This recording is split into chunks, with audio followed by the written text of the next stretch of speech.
tous les mardis de 16h à 18h sur Dakar FM avec la diva Dara Slam.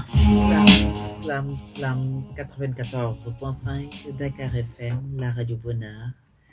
C'est l'émission Slam ci xol mardi bu jot ndeysaan waaye dafa am loo xam ne dama ko namoon lool ak kanam boo xam ne dama ko gëjoon a gis lool ma naan gars yi Slam ñu ngi leen di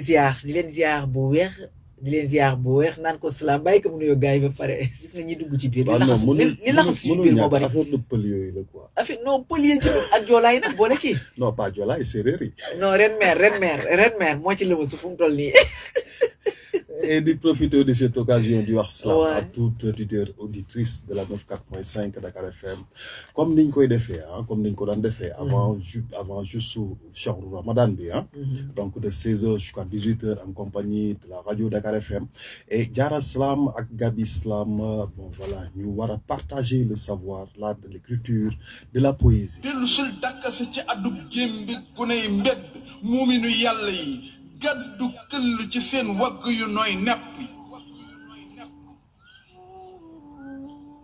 Reviens chanter avec moi le blues des déshérités qui n'ont plus d'espoir et n'attendent plus rien. Come back to sing with me the blues of the disenfranchised who no longer have hope and expect nothing anymore. dellu sil nu way bambaanewul way ndóol yi deseetul jenn yaakaar te yaxaaratuñu dara. Reviens tout simplement pour comprendre que tout au fond de l'abîme, on a besoin d'une main secourable pour nous aider à remonter. Just come back to understand that deep in the abyss, we need a helping hand to help us go back up. dellu si rek waay ba gis ni ci xóotaayu mbambulaan bi soxla nañu loxo wallu bu ñuy dimbali ba ñu yéegaat. Reviens. Come back. dellu si waay. Vol.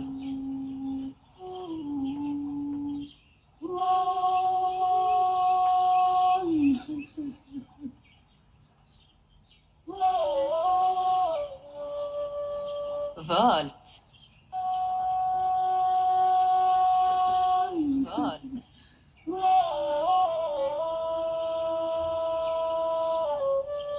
Volte a respirar o cheiro da chuva, o cheiro do vento depois de um longo tornado.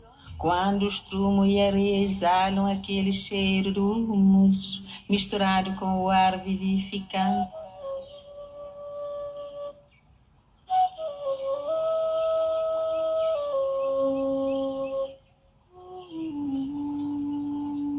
Volte desta margem perto das algas marinhas do fedor do peixe morto e lixo que transformou esta baía uma vez limpa em um lixo ambulante.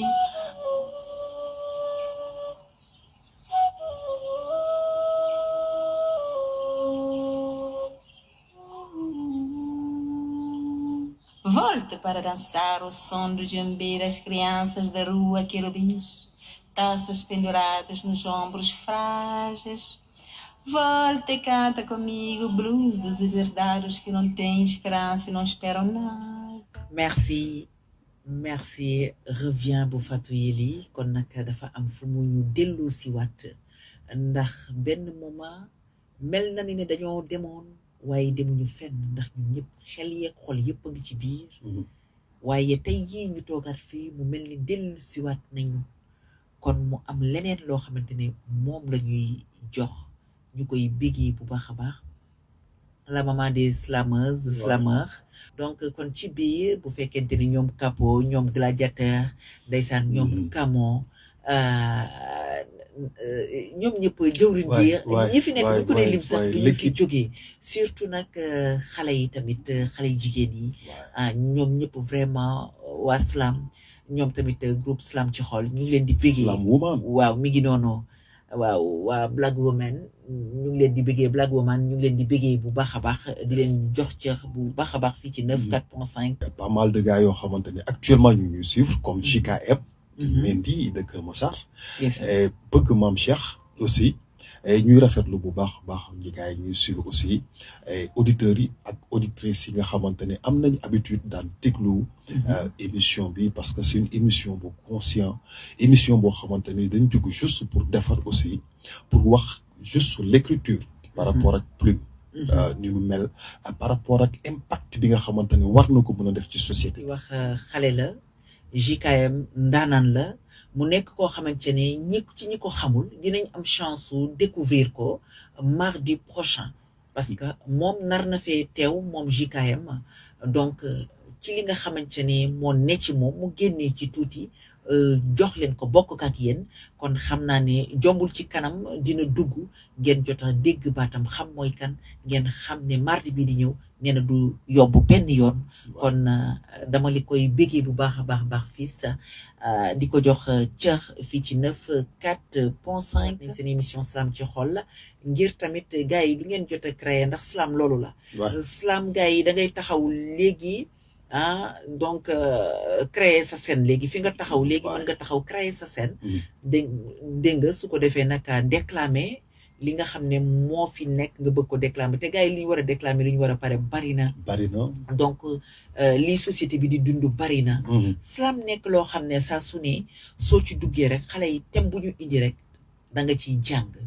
boo dégloo di nga dégg boo dégloo bu baax a baax di nga ci def ab jàngat bien sûr te ci jàngat bi boo ko dégloo di nga ci jàng te mu nekk lu am solo te ku ci xool bu baax a baax di nga xam fi ngay teg sa tànk gali waaye juste parce que am na ci ay autorités yoo xamante ni peut-être jàpp nañ ni bon voilà émission la Slam la mais Slam bu war a mën a egg fu kawe fu ñu foo xamante ni peut-être on s'attendait même pas et ñun on s'est rendu compte que ni peut-être xëy na am na loo xamante ni war na ko mën a def ci école yi parce que juste am nañ initiative yoo xamante ni peut-être yenn slameurs yi ñu ngi koy jël di def ay Slam school tour donc muy permettre xale yi à ce que ñu mën a bind te mbind njàngum nasaraan que mu nekk ci n'importe quelle langue parce que quand on parvient à écrire xam nga ci ngay ak commencer am amour la ci éducation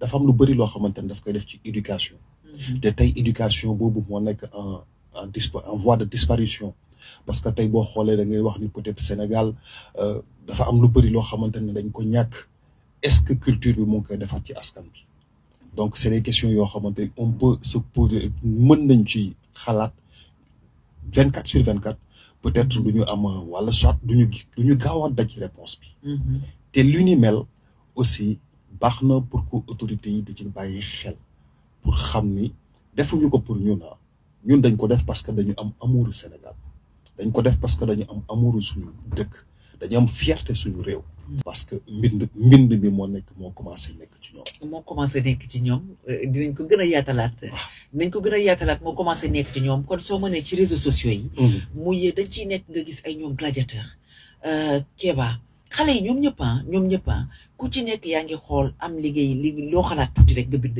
jàllale muy jigéen ñi muy góor ñi ñoom ñëpp vraiment damay wax chapeau mais dañuy dem seeti beneen daanaan la ñuy dem xool ñu déglu ay kàddoom dellu siwaat fii ci seen émission Slam ci xol ci non dañuy dem seeti yëmbal seeti benn slameur bu fa nekk il s'appelle Samba Art donc je pense que def na benn titre boo xamante ni c'est vraiment intéressant ndeysaan c'est ici ndaanaan la nag parce que c'est ici ndeysaan rien que titre boobu c'est ici oh mais allons-y fan la ñuy jaaree di ci nuyu dégg nga waa yëmbal yëpp Samba Art merci beaucoup et respect frère.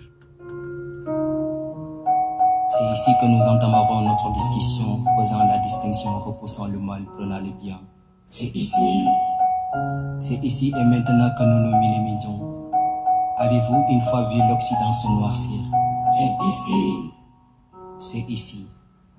Oui, ici qu'un père viole sa fille, un oncle ultérieur sa nièce ou encore un frère délapide l'avenir de sa sœur. C'est ici. C'est ici.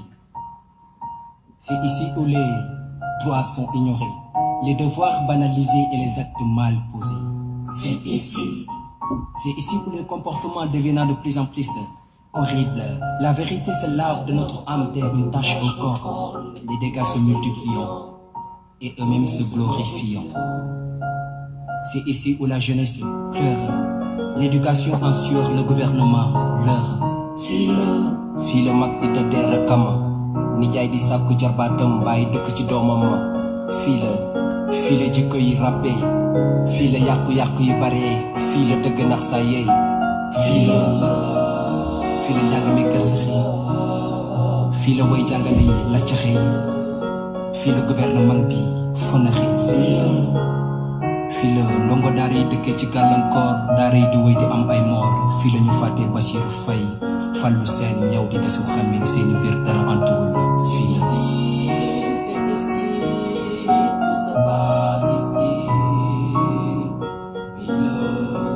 C'est ici où la paix se volatile, Salatul Fatiha de plus en plus fertile. C'est ici où règne la bénédiction de Maodo. C'est ici où se commémore la grandeur de Cheikhna Cheikh Sadbou et de Barhama. C'est ici où dort encore la philosophie de Bamba.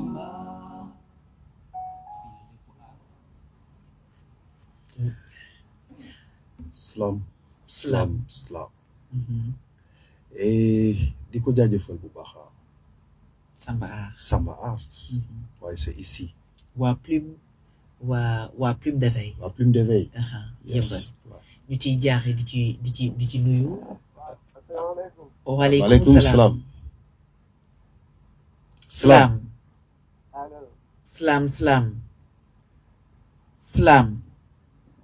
JKM. Réseau bi dem na dafa mel ni baatam la mais leeruma.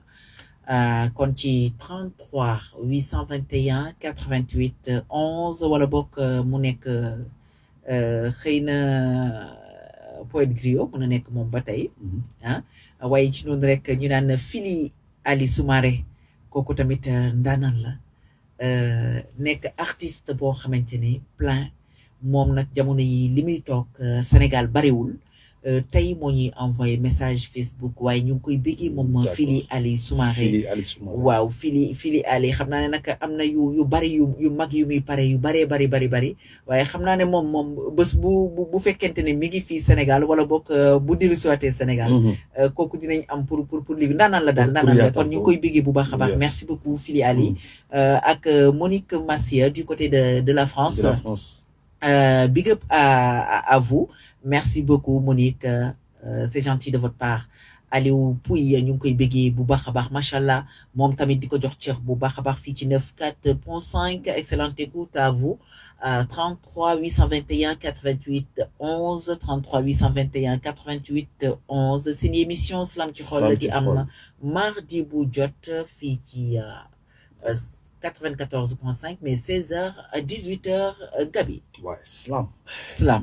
Ouais, je pense, je disais que Nissou Sankou tout à l'heure, bon, Samba Art, il a écrit, ben texte, il a déclamé, et c'est ici. Parce que c'est ici, Bobo, parce que nous vivons dans un monde, bon, voilà, c'est un monde changé, un monde, compliqué là. Donc je me dis que ni peut-être amna ci ay ndaw yo xamanteni tay xeyna peut-être fini tek sen tank japp nañ ni c'est raison là. Tay mu fatali len lu bari ci sen rew. Mu fatali lu bari ci lo xamanteni ay kilifa def nañ ko ba nit ñu fi joggé. Tay ci sen ñoñu fi joggé tay ci sen barké ñu lañuy dund. Donc lolu ñu bayel buñu ko tiaxané buñu ko sagané ni téwaat valeur. Donc je pense que c'est le sens de l'écriture, de cette écriture, de cet art. Heureusement que peut-être xeyna cet art oratoire nekkul benn affaire nekkul benn art boo xamante ni bon kenn ku ci nekk lu la neex nga ciy def je pense que combat bi c'est à combattre jusqu'à ce que peut-être génération bi am benn ñu conscient tey art oratoire bi foofu la jëmee peut-être foofu la ñu jëmee que nous soyons tous conscients muy mag muy ku mag ki muy ndaw bi parce que am na ci lu bëri loo xamante ni tey ñu bëri umpale nañ ko mais ñoom ñi nga xamante ni ñooy dund cet art oratoire peut-être danañu bàyyi xel ci lu bari. bu ñu demee rek ba nit ki dugg ci monde boobu. je crois que yaa ngi ci bàyyi xel bu baax a baax et c'est très important. kon dañuy dem xooliwaat beneen daanaan dégg nga ànd ak beneen daanaan dégg nga. ci slam bi entre confiance et trahison. Trahison, on l'écoute. J'ai ri parce qu'il suffit d'une feuille en stylo. Je me rappelle de nos heures les plus chères. De tous nos mots qu'on s'aimait jongler dans nos verres. Incrédule des mots des gens, parlant de leur morale. Voilà que tu me délaisses, oh, quel coup fatal. L'amour enceinte la confiance, d'où l'homme la culture. Entre confiance et trahison, c'est les rôles de la vie. Trop de oui, trop de non, je dirais, la philosophie. Je suis pas le maître à vous donner les critères, ni le meilleur à déchiffrer vos caractères. Tout dépend de mes vers, si timide, parfois un peu sévère. Beaucoup de gens pensent tout comprendre de leur entourage. Laisse-moi parler quelque chose, pas trop de bavardage. Merci beaucoup. Merci encore une fois. Merci 94.5 Dakar FM, la radio Bonheur. Kooku moom moo di JSM. waaye kon xam naa dafa jëlagul liyam quoi moo tax. non c'est que certes sama réalisateur xam nga moom nag saa yi mooy loolu quoi il est réalisateur Demba. dafa am loo xamante ne si yéen ñaar la ne te kenn bëgg koo nangu am na lu ne ci yéen ñaar. mais non mais dama naanagul ataaya. kon kay loolu la ataaya wax nga dëgg de. non mais ku ko jënd fàtte. moom day naan jënd ataaya bi fàtte moo def erreur bi. Maamu Demba mooy fàtte tout le temps Maamu Demba mooy fàtte Maamu Demba. et c'est vrai que c'est un track qui est vraiment nice. ouais entre confiance et trahison. mais confiance trahison. entre confiance et trahison. mais lan nga mën a wax foofu lan. ouais parce que. diggante confiance. trahison lan la. ouais parce que monde bi ñu peut-être xëy na entre confiance et trahison parce que dafa jiital confiance xam nga boo amee confiance ci ay personne nga dem ba ci biir trahison bu dab la mais ça devient autre chose quoi. ça dafa métti. ouais mais lu perturbé nit la. et da nga koy gis pour fu ne nag dans différentes relations. que muy amical que muy parental que muy parce que monde bi ñu je sais pas xawma la moo dal nit ci suñu live parce que dañuy dellu si ci fenn. voilà mooy exemple tey soo waxee li xew ci Dubaï. buñ ci dellu see li xew ci Dubaï tey leer na ma ñu bari dinañ ci bind. bindkat bi dina ci bind. woykat bi dina ci woy waxkat bi dina ci wax. waaye nag benn mbir dafa am. yàgg nañu ciy bind yàgg nañu ciy woy yàgg nañu ciy wax c'est pas parce que lii da ngay jaar ci digg ba rek ci yu mel nii bari na waaye tamit ñu xam ne lii dafa yàgg am fii ci biir Sénégal xanaa bi réseaux sociaux yi bi mbir mi demee ba nga xamante ni dégg nga li ci buumu jokkoo yi dégg nga luy dem ba ci lënd yi tas amul woon ay at ci gannaaw. Pendant des années, soit 20 ans derrière, wala bo 15 ans derrière, demewul woon noonu. ba tax na luñ ne toq ñu génne ko fësal ko. dañ daan xaar télévision nga jël sa caméra nga dem nga tourner soo paree li nga tourner nga jël dem nga monter ko soo monter ba pare nga génne ñëpp toog di xaar telle heure. 14h 15h 20h 21h après journal lay génn. ñu dem jamono di dox ba tax nañu romb loolu kenn xaaratul événement bi am na damay dem jël sama caméra filmer ko ñëw monter ko jàllale ko fi événement bi di amee fa ngay gisee ku yore portable am filmer ko yow ma booy xaar dem monté ji kooku jël na ko dugal na ko bu yàgg ma ngay jàll ci internet bi. bien sûr. maanaam fa ngay sëggee sigi nit ñaa ngi koy seetaan. kon looloo waral yii xew nii yëpp ñu ngi koy jàllale waaye fii Sénégal gii ñu nekk bu ñu nax suñu bopp fii la tàmbalee. Bah, bien sûr. fii la tàmbalee. am na tey jii bu ñu ne tey jii jox nañu ko benn xaj wala benn fas parce que c'est très important pour ñu waxtaan si. mais loolu est-ce que amu fi ba ñuy naan ne am na ñoo xamante ne ci gétt yi dañuy sëy ak ay nag dañuy sëy ak ay béy dañuy sëy ak ay xar effectivement mais tey tubaab yi wala naar yi wala ñeneen yi loolu génn ñu toog di naan nangam wala nangam foofu la siiwee mais loolu mi ngi fi ampagaay li ñuy wax mooy yal nañu yàlla suñu borom suturaan. amiin amiin yal nañu yàlla dolli sutura. amiin te xiir ñu ci boppam. waaw parce te que musal ñu ci ñun lii. ñun dañoo fàtte rek waaw mais la xewoon Mboro. parce que démb damay déglu un track de Pacotille. mu mel ni comme si période boobu ci période bi la ko bind ndam si yàlla si. yal na yàlla oyofal suuf ci kaw. bu leen fàtte concours gën a si fële ca Mboro. parce que bind na ko et pourtant waxoon nañ ko fi aussi parce que ci même époque boobu aussi amoon na situation yu mel noonu au sein de Mbour. bari na fi donc voilà mais nañu xoolaat suñu réew quoi. nañu xoolaat suñu réew parce que ñun ñëpp nous sommes tous des jeunes li may wax faral di wax ni l'art à un moment donné ça devient une thérapie parce que art moo mel noonu aussi ça devient une thérapie parce que fi nga ko gën a yaakaar peut-être xëy na foofu la ñuy defaree boo demee tey dañu fay yàq mais la culture l'art cet art là man je me dis que ni cet art là ne peut pas être négatif ça ne peut que être pour le positif. merci beaucoup. et lu ñuy jëlee ci xol la aussi di ko jëmee ci ay doomu aadama. heureusement Dieu a fait que peut-être xëy na côté musique bi tey peut-être xëy na ñu bëri peut-être waxatuñu loo xamante ne dafay jëriñ jaam yi mais le slam est là. waaw mais ñi wax lii jëriñ jaam yi ñi ngi fi ñi ko waxul ñi ngi fi ku ci nekk loo ci góobee gàtt. moo tax dañuy dem xool yi JKM. JKM moo nekk ki nga xamante ne mardi bi di ñëw moom la ñu invité. moom JKM kon du ñu def lu dul bàyyi ñu déglu ko ba noppi door a dellusiwaat ci 94.5 Slam ci xol. Slam. Adduna bakkan ci suuf yàgg-yàgg dina rot kilifa mbaa ndaw du ñàkk wala ku am njaboot yow bés dina ñëw nga doon ku ñuy gunge bés boobu ngay dellu ci yàlla fi nga jóge ndax moo ñu sàkk te moo ñu fiy jële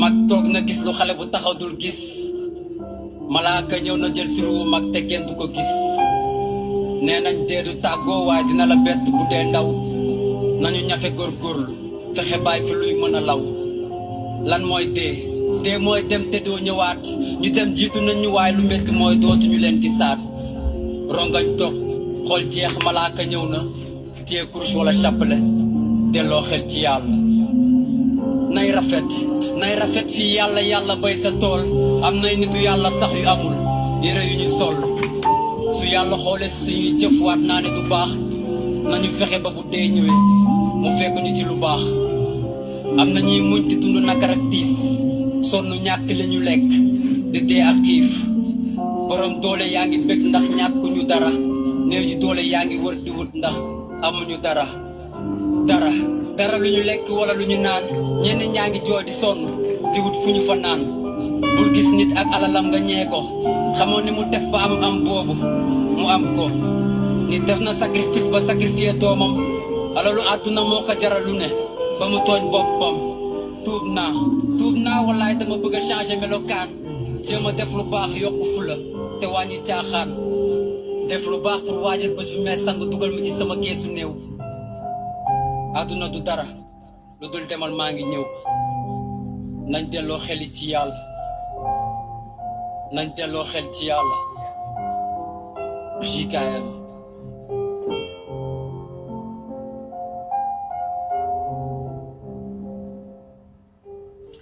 àdduna du dara te koo ne doo dara mu mer àddina du dara te koo ne doo dara mu mer te pax bu ñu defee dañ ñuy def ñun ci biir pax bi ëllëg bu ñu deful ci biir pax bi ñun dinañu def ci biir pax bi kon je crois que ñu war a góorgóorlu jaamu suñu boroom liggéey lu baax maanaam def ko ci biir pax bi balaa ñu cee def mu wax lu am importance moo xam ku nekk ak sa diine lakum diinikum waliya diine moo xam yow mi yore croix bi la moo xam yow mi leneen yore leneen la parce que kon lakum diinikum waliya diine yàlla rekk xam li am importance mooy ñu jëf lu rafet li am importance mooy di jëf lu baax rafet ci njort ci ñëpp la ca des ñu bàyyi lépp ci loxoy borom bi moo tax xale yi damay kontaan ci ñoom parce que léeg-léeg danañ bind loo xamante ne di nga toog nga nekk ci yenn yi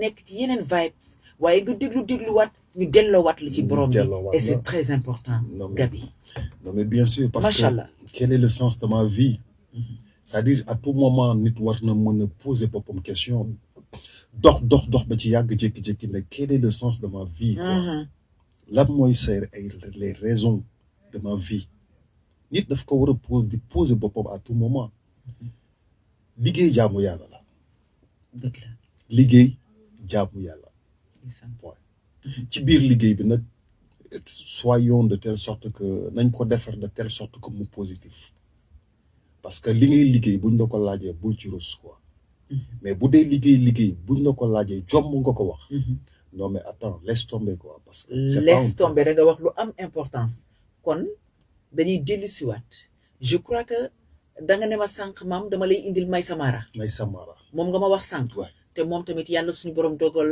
mu nekk xale boo xamante ni xale ma bi ñaw na lool mu nekk koo xam ne boo ko dégloo di nga dégg te tam boo ko bàyyee xel am na ci yoo xamante ne boo nekkoon ca naka su dul noonu di nga ko bàyyi delluwaat gannaaw waaye damay ñëw nag si ndeysaan Maxi Crazy moom rappeur la mais Maxi Crazy ci boppam dafa am benn morceau boo xamante ne dafa am lu may fàttali ndeysaan parce que ndaanaan la ci mbindam Maxi Crazy dina namm naa ceebu jën ba moom ma ngay wax ak soxna sax dégg nga donc clip boobu boo ko doon seetaan dafa am lu mu la doon jox lu bari ngay voyager lu bari kon kooku vraiment respect à Maxi Crazy vraiment ay mbindam moo nekk loo xamante ne lu xóot ay mbindam boo koy déglu da ngay voyager et puis nan ko wax nag parce que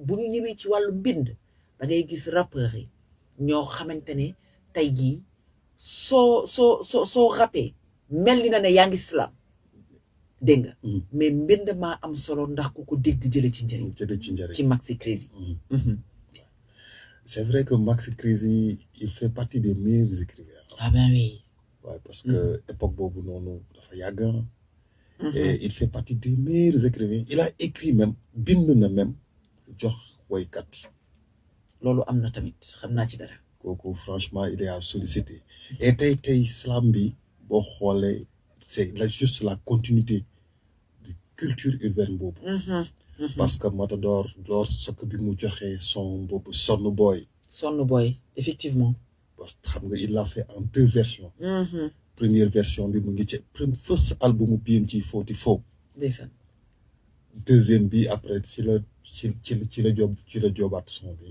def ko mu nekk Sonn Boy quoi donc ñooñu c'est des pionniers yoo xamante ne ils sont vraiment à solliciter lu tax mooy dama ne dañu fee def dara la mais dama ne même bu ñu fi deful woon dara da di ku la ubbil buntu bi won la yoon bi même bu fekkente ne ubbil na la buntu bi ba pare yow bi nga xam ne yaa ngi dooru dugg si nga ànd ak sa force di dem ak doole gërëmal ki la ubbil buntu bi bu lekkee alom naka gërëmee cooy moom moo tax dañ leen di vraiment kontaan ci ñoom parce que mbind moomu ñuy bind mu nekk mbind mu rafet ñu mën ko dégg mën cee jëriñu mën ko liir loolu tax na tamit ba ñeneen ñi nga xamante ne ñi ngi ci gannaaw ku ñëw tamit nga ne naa jéem a def kat li fi grand yi def wala boog bu ma deful lu romb li grand yi def kon macha allah ñoom tam dañ leen di bëggee bu baax a baax Mouhamed Diop Aziz Diop ñu ngi koy bëggee moom tamit vraiment si buumu jokkoo yi waaw kay mi ngi noonu depuis Mauritanie ndeysaan Mauritanie ñu ngi koy féliciter ñu ngi koy encourager bu baax une façon de l'encourager et de lui transmettre un grand big up quoi parce que c'est un acteur culturel aussi boo xamante ni actuellement mu nga fay def ay liggéey yu mucc ayib dëgg la jigéen ñi tamit ñi ngi fii ñu mel ni ñoom Magui Slam Mami Magui ñoom ñëpp ndeysaan nekk ay ndaanaan ñoom Bébé Fa la reine mère nekk ba Casamance dégg nga te di daal di doxal li nga xamante ne moo di slam di dox ci lii di slam di bind xale yi histoire boo demee ci seeni histoire des fois lu ñu bind boo ko dégloo nga ne ñii kat da ngay xam ne ni xam nañ seen mbatit ak seen boor gëstu donc moo leen ko yebee ak ñoom Muna Saliw ñoom caane xale yi ñoom ñëpp vraiment buñ dee lim dañuy sax juum ñoom bonne nouvelle ca Guédiawaye ñoom Cheikh Slam ñëpp ñi ngi ci biir vraiment amul lu ñu leen di wax ñoom jëwrin moom jëwrin la ci biir jëwrin ñi dégg nga vraiment mënuñu leen a wax dara ñoom ak ñoom Mama Yeli nga xam ne ñoom ñëpp daal vraiment ay ndaanaan lañu kamu ndeysaan waa Foundiougne ndeysaan Hamza ñu ngi koy big up aussi yaa nga xamante ni ñu ngi suivre ci réseaux sociaux yi ma leen di big up lu bare ñu ngi kontaan si yéen ñëpp maa ngi leen di bigee di leen jox cër bu baax a baax ci seen émission Salam ci xol di am mardi bu jot 16h 18h fii ci 94.5 ak Gabi Diarra Slam waaye tey Gabi dañuy dellu si waat di naan slameur mélomane yi nga xam ne ñu ngi déglu wala boog ñi nga xamante ne ñoo ñuy déglu ñii dañu seetaan ci lënd bi lan la ñuy wax ban artiste nga may wax. Et ça c'est la reine du sud Mame Diarra suma jum Casamance la Casamance ñu ngi koy bégg bu baax a baax te nañ ko déglu nag bu baax a baax kaddu yi nañu déglu parole bi nga xam ne kii gëstu na bu baax a baax c'est très important. Je ne prononcerai pas ces mots de déception. Mon intention, c'est pas de raviver les coups du passé. Je ne parlerai pas de son présent chamboulé, de son futur incertain et de ses enfants battants. Mais je parlerai de l'Afrique natale, terre natale, pentale aux yeux de ses femmes fatales. Je parlerai de l'Afrique de Thomas Sankara, de l'Afrique de Nelson Mandela. Je parlerai de l'Afrique de nos érudits et de ses héroïnes. Si je parlerai de Cabral, de Nkrumah. Je parlerai de l'Afrique de Kadhafi et de Lumumba, de ceux-là qui ont donné leur âme pour que l'avenir de l'Afrique soit pavé, de ceux-là qui ont su braver l'histoire blanche ensoleillée de champs nègres. Oui, si je parlerai de ces hommes intègres. Je ne parlerai pas de ces guerres intertribaux, de sa terre morte, de sa jeunesse engloutie dans l'Atlantique, de ses biens publics détruits sur les cieux désolants pour des divergences politiques, de ces assemblées, des échos au bord de la faillite. Si je parle, ne m'interromps pas. Quand je déclame les larmes de ma mère qui souffre de soif des rires des vagues de la mer, ne m'interromps pas quand je parle du berceau de l'humanité, l'Afrique terre des accords. Car ici nous vivons la hochée de nos pas, des pas. Car ici nous chantons la beauté de la terre verdoyante, de la terre qui cantonne nos rires, mélodieux radieux sous les battements d'une boue de rire, sous les battements de nos cœurs pleins d'ardeur et de ferveur, sous les battements des tambours du soir, car c'est mon continent natal. Pentale de ces jardins d'orchidées, clapotis de ces capots merveilleux, de ces moments d'enfants cruciaux. Si je parlerai de ma souffrance pour mon continent, et non de sa situation économique ni géographique, car c'est une terre unie jadis. Je parlerai de cette Afrique que je respecte tant. Je parlerai de cette Afrique que j'aime tant, avec ses tant de problèmes et mes compagnons de pas. L'Afrique de mon cœur, l'Afrique de Lucie, Daline Suteo, l'Afrique de Bamba, l'Afrique d'Abeyasian. Je parlerai de l'Afrique de la mer du Libéria, de l'apartheid, du génocide de Rwanda, de l'or de Sabadola, de l'uranium du Nigeria, de la révolution Torodo, des champs de manioc du Togo, de l'Afrique de Norbert Zongo. Je m'acclamerai pour le salut de ce continent. Je proclamerai pour que nous cultivons la solidarité, la tolérance, afin que nous récoltions la paix, le salut, continent du salut. Je réciterai les récits de nos djambars. Je chantonnerai les éloges de l'Atsuka Bengoni, les éloges du Samori, de Sundiata du Mali, de Touré de Conakry, de Tchalamine, les éloges du Damelo Kayor, de l'Afrique de nos tirailleurs, de ces mousseaux porteuses de liberté, de révolution. Si je parlerai de cette Afrique, là où le temps ne compte pas les pendules figées, de l'Afrique continent en mille vertus érigées. Je parlerai de cette Afrique. Si je souhaite parler, si je souhaite déclamer, je parlerai sur cette Afrique. Slam. Compilation de textes des slameurs du slam au collectif. La reine mère Sira. Ponk le mystérieux. Voix potable, Mercedes, la slameuse londonienne. La fameuse journaliste et lui de Gonzac. Slam. Slam.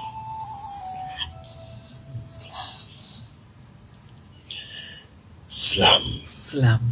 Et sur la 94.5 Dakar FM. Slam. Et c'est vrai que elle est nan la def su ma la doon laaj par rapport ak la reine mère du sud. mais dafa wax loo xamante ne du âge benn nga dégg ko mu am fu mu la yóbbu fu sori bu dee ki nga xam ne histoire bi wala boog mag ba nga xam ne dafa fekke ma dellu siwaat ne du âge am kon lu tax mu dal di koy slam déclamer ko ba nga sentir mu yëg ko ci biir xolam kon histoire la boo xam ne xamal nañu ko histoire ba na mu demee ak nanu ko dundee mu doon lu ko touché ndaw day waxtaan ak mag boobu moom moo waral mu déglu dégg ba tax na loolu touché ko moom moo waral ci biir déclamer bi mu ko déclamer bi mu koy slam danga koy yëg ne kii xol ba dafa tooy parce que mënoo joxe li nga yëgul ci sa biir xol mu dugg keneen parce que daf ko yëg kon moom dafa gëstu moo tax ma ne la xale yi ku ci bëgg a bind di nga bind ndaxte boo gëstoo la nga fekkewul kon moo tax ma ne la fàttewuñu seen mboor ak seen batti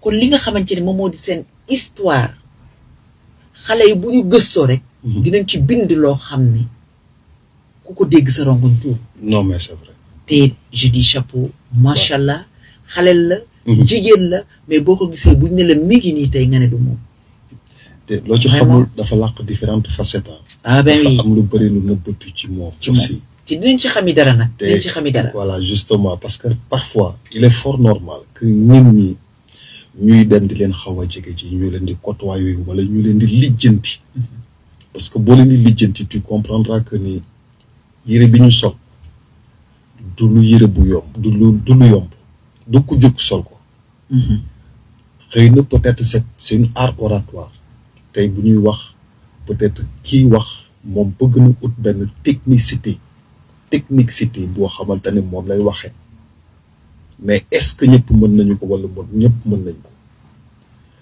donc du coup peut-être xëy na dañuy wax ni dafa am lu nekkoon ci ñoom te bi slam déclenché aussi ñoom bi ñu demee ci ay ateliers d'écriture ils se sont sentis que ni kenn ku ci nekk la daan dund ci yow déclenché wu na quoi.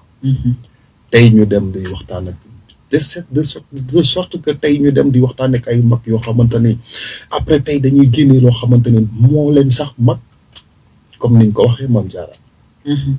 donc c'est très important c'est très important ñu ngi koy bëggee bu baax li rek ne seen émission Salam ci xol di am mardi bu jot 16h 18h léegi waxtu wi jot waaye di leen di fàttali tamit ne slam bëgg slam slameur yaa ngi fi slameuse yaa ngi fi mais ñu bëgg slam tax ñu ànd ak slam fas yéene dooleel li nga xamante ne moom moo di slam ba tax na lépp loo xamante ne mën nañ ko di pousse slam mu jëm ca kanam àndandoog ñi bëgg slam ñu àndandoo puusandoo slam kon yal nañu ko yàlla suñu borom defal waaye di ñaan bientôt ñu am slam di am soirée ñu xamante ni dañu ne slam kat tel jour saa bu ñu demee tel endroit dina am slam soirée slam dégg nga xam ne du doon loo xam ne vraiment dañuy wax ne dañ koy organiser dans un mois du doon lu ñuy wax ne dañ koy organiser dans 15 jours du doon lu ñuy wax ne c'est dans 3 mois dégg nga ñu am soirée slam boo xam ne dinañ ne bon c'est tous les samedis exemple wala moo xam tous les lundis tous les mardis mercredi jeudi vendredi wala tous les samedis lu mu mënti doon lépp rek ñu jagleel ko slam parce que ay ndaw a ngi fi ndaw yoo xamante ne dañoo bëgg slam ngir slam jëm ci kanam ñu am vraiment fu ñuy dem di génne li nga xamante ne mooy li ñuy déclamer li ñuy bind di ko déclamer ñu ñëw di ko déclamer ci soirée ñi leen bëgg ñëw toog di ko déglu kon c'est très important ñu daal di jëlaat beneen artiste Demba ñu jëlaat beneen artiste ànd ak moom ci slam ci xol 94.5. Je suis cette slameuse mouride au verbe hybride. Je suis de Touba. Ma plume bercera vos âmes, car plus agréable que le khalam. Sur ce, je m'incline et vous dis assalamu alaikum.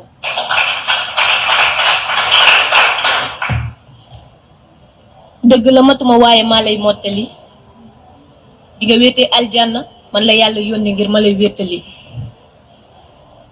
man maa jébbal sama bopp dee ngir nga juddu man maa la yar yiir ba tey ñu lay tudd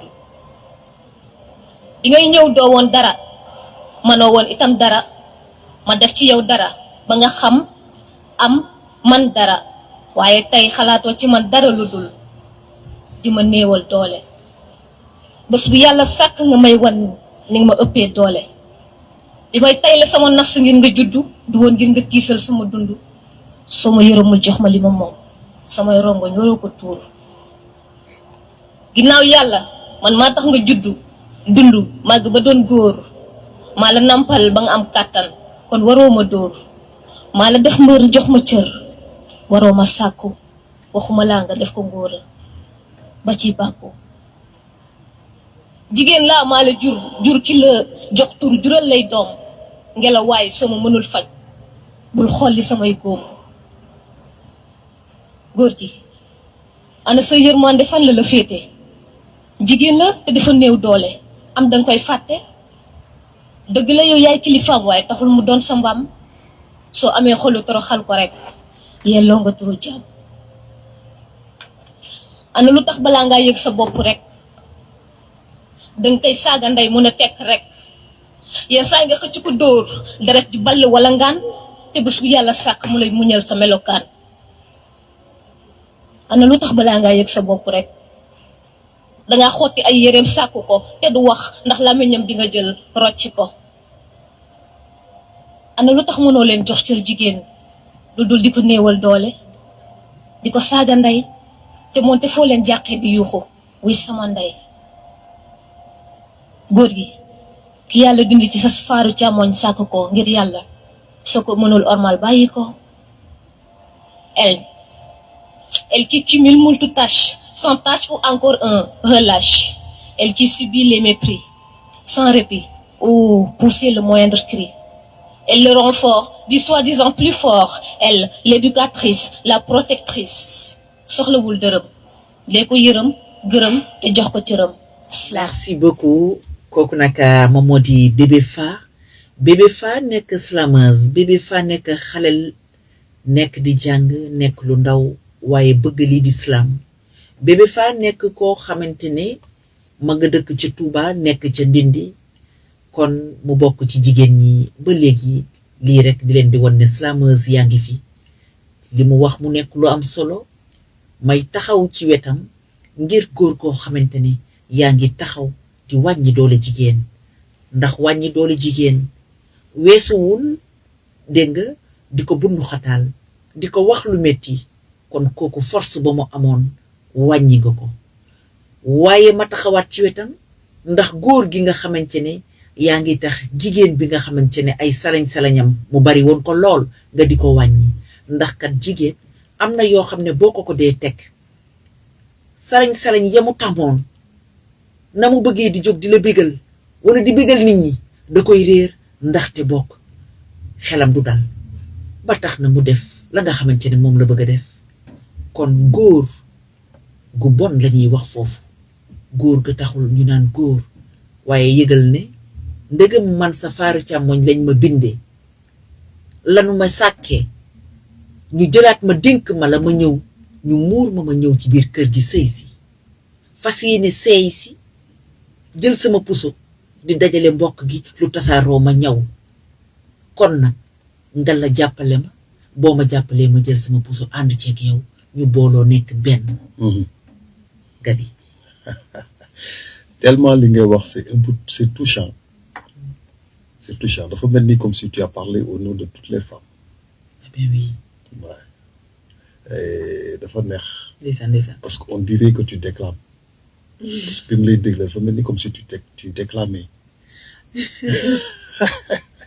Non mais ça fait vraiment bébé bi moo ma yóbbaale. Ça fait vraiment plaisir. Ça fait vraiment plaisir. Ouais parce que ki nekk ci bureau ki nekk ci oto bi ki nga xamante ni mu ngi ci bërëbam aussi di liggéey nekk góor am na ci loo xamante ni xëy na peut-être bàyyi woon na ko kër ga mais dina ko jàngalaat parce que Bébé Fa moo wax dina ko jàngalaat ou mu wax ko loo xamante ni indiwaat xelam ba bu duggee ci këram dina xaw a soppi doxalin ci par rapport ak ka mu fay fekk parce que ba muy génn kër ga am na ko mu fa bàyyi xëy na am na ñagas ci diggante bi mais bu duggaatee biir këram rek automatiquement dana am lu pour bàyyi xel.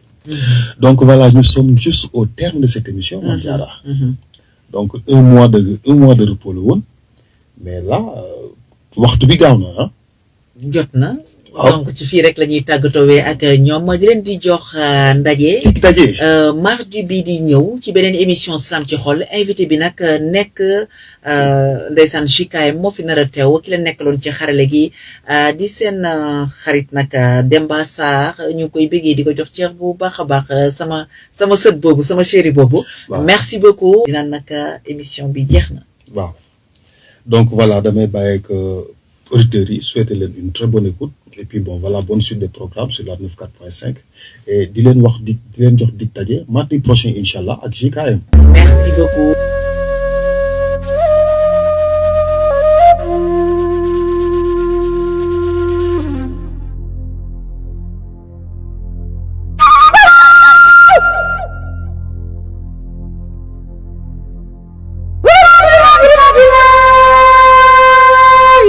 Tous les mardis de 16h à 18h sur Dakar FM avec la diva Diarra Slam.